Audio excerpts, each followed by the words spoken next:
So one night, he decides he's just going to close his eyes for the entire speech. When he opens his eyes, everybody's gone. Except for one man on the front row. He said, I want to thank you for staying. Just where's everybody else? He said, they left. He said, well, who are you?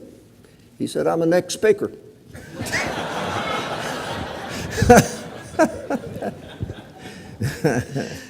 That's good.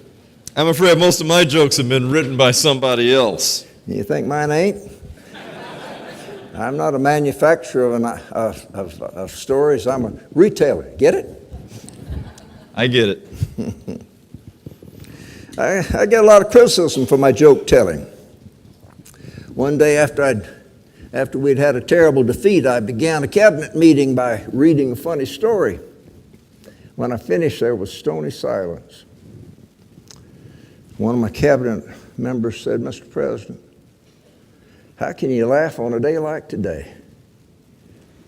I said, I laugh to keep from crying. Let me tell you one more. I visited this little town where one of my generals had been born. They had erected a statue in his honor.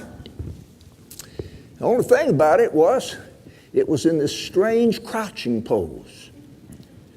And I said, Mayor, I said, that is a very good likeness, but why this strange crouching pose? He said, run out of money. Should have been on a horse.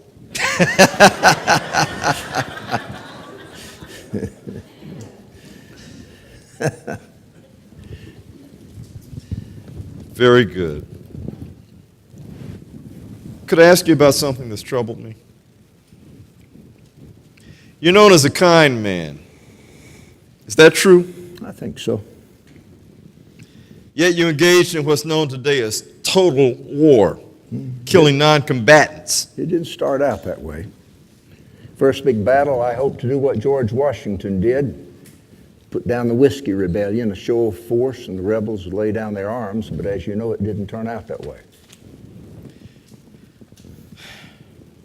How do you feel about General Sherman burning hundreds of square miles of Georgia?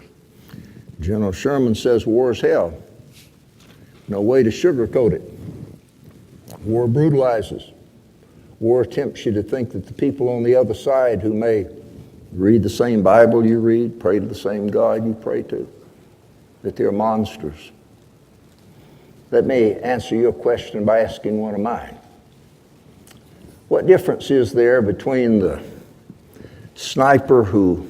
rebel sniper who fires the gun that kills my soldier and the farmer who feeds him? Is the farmer not a combatant because he does not actually pull the trigger? But Sherman was ruthless. Sherman never believed a show of force would end the rebellion. When the war broke out, he was teaching at a military institute in the South.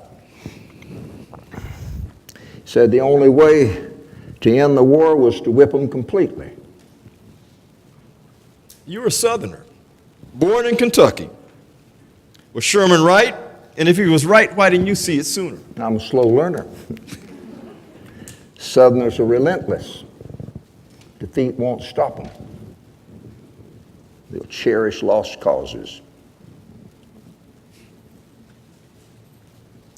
Speaking of Sherman, I understand he was downright hostile toward slaves. He certainly didn't believe in racial equality. Very few of my generals believe in racial equality. If it hadn't been for Sherman, I wouldn't have been reelected. My opponent would have allowed slavery to continue. I've learned to take the bad with the good. Since we're on the subject, let me ask you something. I know you oppose slavery, but you said some things about race I have a problem with.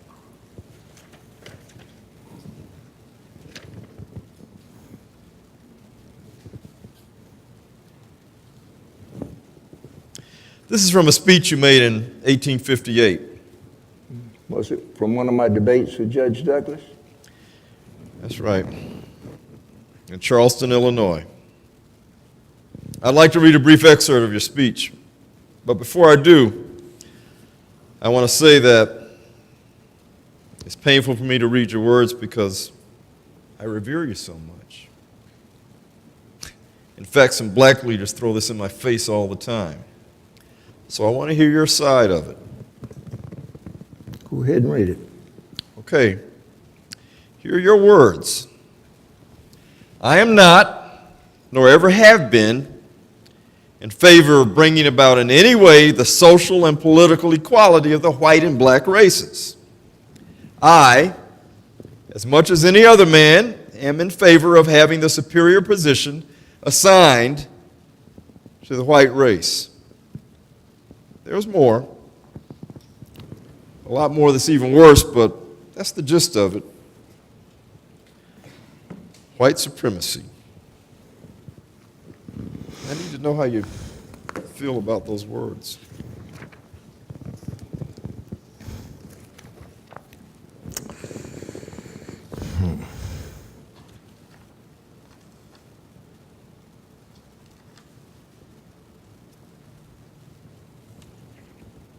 I've always admired you, but as an African American, as a black man, I have to say it's very troubling to read what you said.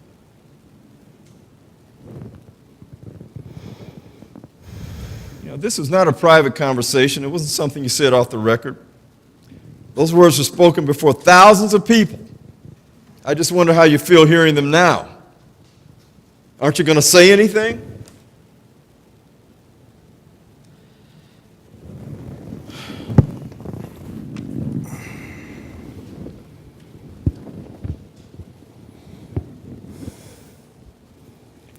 When I have nothing to say, I found it's best to say nothing. Say something. What can I say? Say what you're known for. The truth. Truth is, it's embarrassing to hear my words. I was wrong. Here you are doing what I and everybody in that crowd thought was impossible.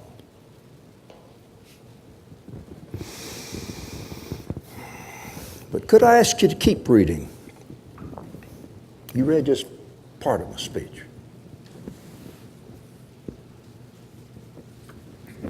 Here.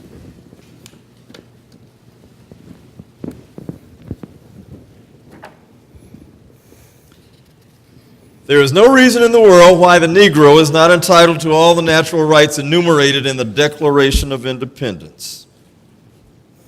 I hold that he is as much entitled to these as the white man. And when I said that, do you know what happened? The crowd cheered. I was at least nudging them in the right direction. Well, there were plenty of white people in the 1850s who never would have said what you said about white supremacy. Theodore Parker, William Lloyd Garrison, Thaddeus Stevens. I do not believe a single one of those fine men was a registered voter in Illinois. Just this week, I gave a speech that I think, at least I hope you'll agree, shows I've grown a little bit. I made a speech and I said that I thought we should give educated Negro soldiers the right to vote. Even that infuriated a lot of people.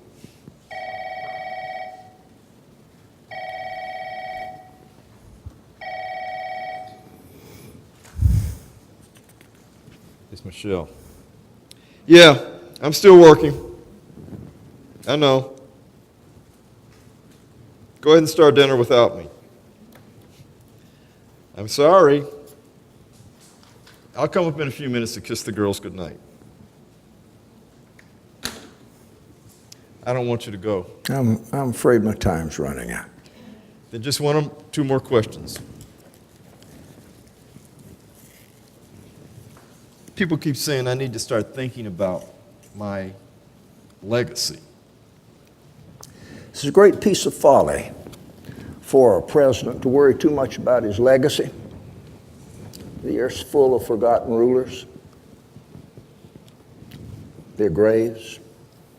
Were they good? Were they wise?